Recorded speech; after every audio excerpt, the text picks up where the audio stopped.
I want to discuss Beyoncé's extraordinary mastery of flight, a skill she's been honing since her I Am World Tour, if not earlier. As a descendant of the conjuring Christians of the Atlantic and a passionate Beyoncé fan, I wish Beyoncé would speak more directly about her hoodoo and voodoo spiritual practices and the claims of her witchcraft. We're in a time of awakening where people are becoming more open to receiving this wisdom. The discord surrounding Black Americans and their practice of Christianity is a prime example.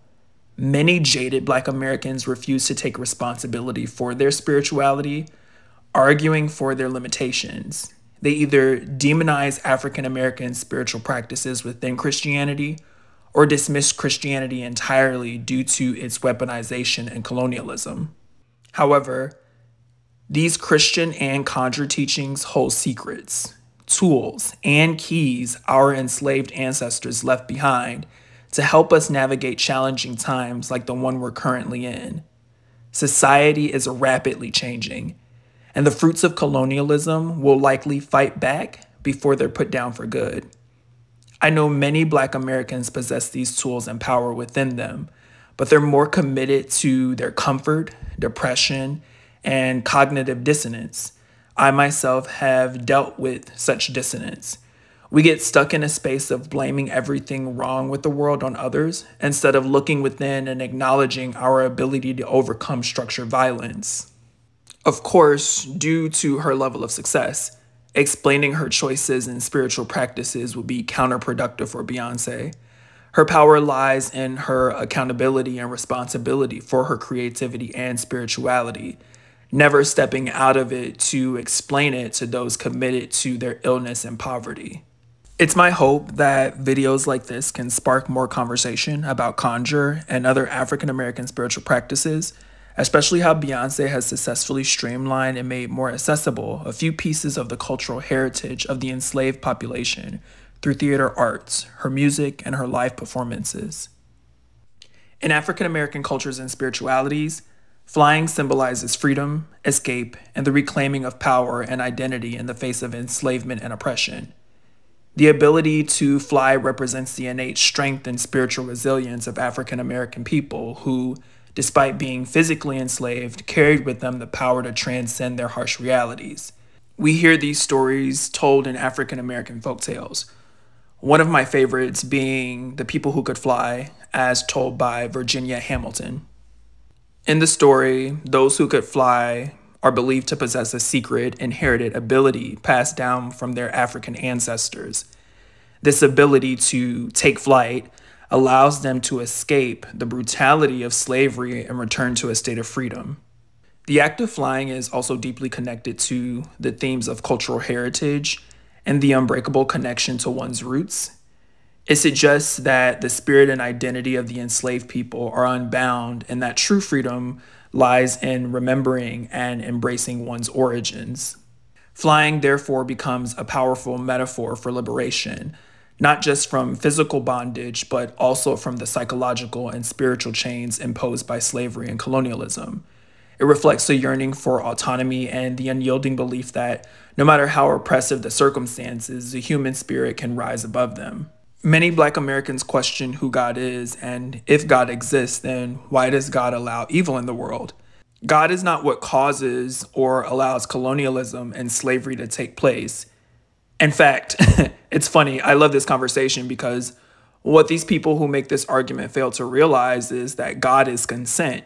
Consent is God. That's what God is. And it just rings so true in the face of this world, what God is, and it makes so much sense. It's something that this society struggles with a lot, it being a patriarchal society. And but it does get a bit comical at times when people fail to realize that, yes, God is consent. God is the belief one is and can rise above slavery. But again, because God is consent, God is also free will.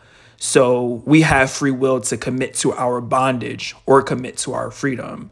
We have the free will to commit to the will of others or commit to the will of our inner being, which again is consent, or which is God. What do you choose? We're all familiar with Beyoncé's legendary wind machines and dance moves that make her seem to float.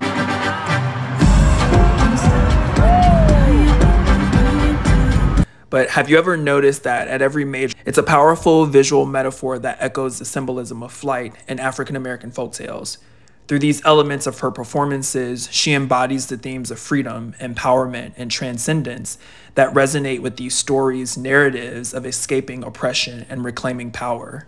In her artistry, Beyoncé often taps into the deep well of African American cultural history, weaving in elements that celebrate resilience, strength, and liberation. The wind machines, with their dramatic gusts, suggest an unstoppable force, as if she is harnessing the very elements to propel herself forward, much like the mythical ability to fly.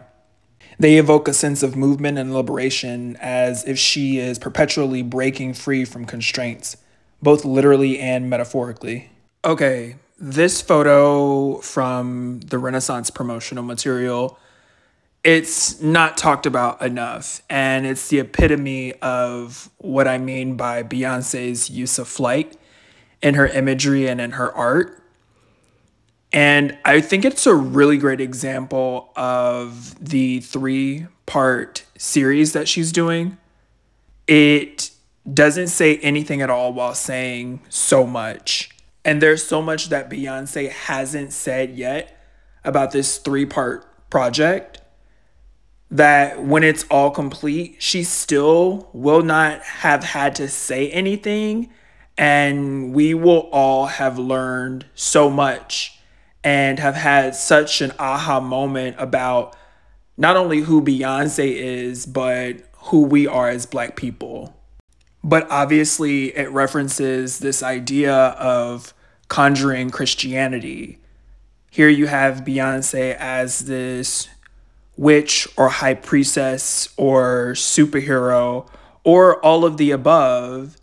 And it's also a really good example of Beyoncé's steady hand in fashion. It exemplifies the meticulous attention to detail and the taste that Beyoncé puts into her work. Here you have this editorial shot, but it's also projecting these images of African American culture and folklore and conjure.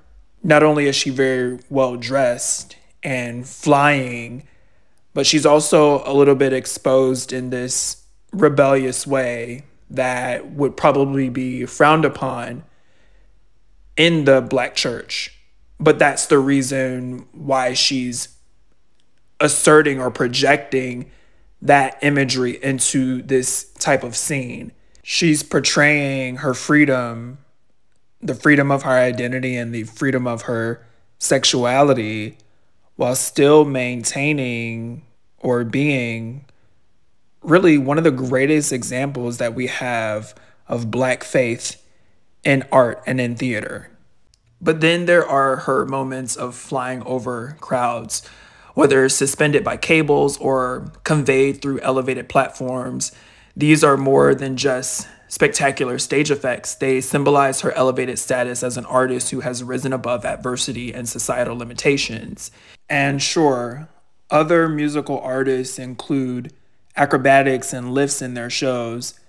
But with Beyoncé's performances, it's not just about an acrobatic performance, more than it is an exemplification of the mythology and the symbolism that we find in African American cultural heritage. Her performances become a celebration of her heritage, a reclamation of her identity, and a bold statement of her agency and autonomy as a Black woman in a world that often seeks to constrain her.